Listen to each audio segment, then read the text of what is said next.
Axşamınız xeyir dostlar. Hər gecə bir nağıl dinləməkdən yorulmadınız ki? Elə isə keçid alaq növbəti nağılımıza.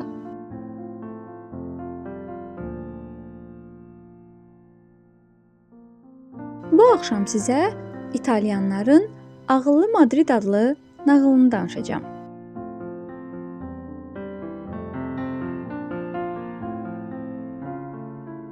Bir zamanlar Fransanın paytaxtı Parisdə iki gənc dost yaşayırdı. İşin qəribə tərəfi o idi ki, bu gənclərin heç biri fransız değildi. Biri İtalyan, digəri isə İspan idi. Adları o qədər uzun idi ki, asan olsun deyə bir-birlərinə ölkələrinin paytaxtlarının adlarını vermişdilər. İtaliyadan gələni Roma, İspaniyadan gələni isə Madrid deyə çağırırdılar.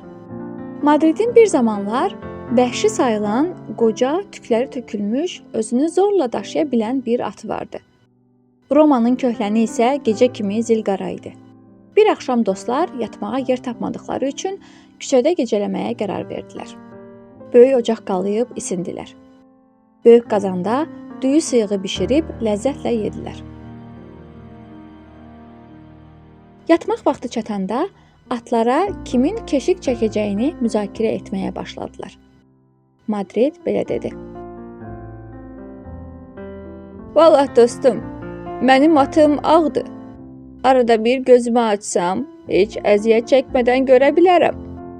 Ona görə də sən öz dərdinə yan. Öz atını özün qoruyacaqsan. Gecə xeyrə qalsın. Amma Roma da yatmaq istəyirdi. Doğrusu səhərə qədər oyaq qalıb atının keşiyini çəkmək istəmirdi. Bu səbəbdən hiləyə əl atıb atları dəyişdirməyi təklif etdi. Madridin də bu işə razı olduğunu anlayanda dərhal atları dəyişdirdilər. Budur, artıq daha rahat yata bilərəm. Madrid qəhqəhə çəkib güldü. Mənim atım onsuz da gecə qaranlığı kimidir. Bu gecə ay da yoxdur. Bu zülmətdə oğru mənim atımı necə görsün? Sənin atın isə ağdır. Mənə qalsa sən atının keşiyini çək. Yoxsa oğurlayarlar. Beləliklə Roma köhlən atını itirib, əldən düşmüş və tükü tökülmüş atın sahibi olmaqla yanaşı, üstəlik səhərə qədər yuxusuz qaldı və bütün gecəni Madridin onu aldatması haqqında düşünüb daşındı.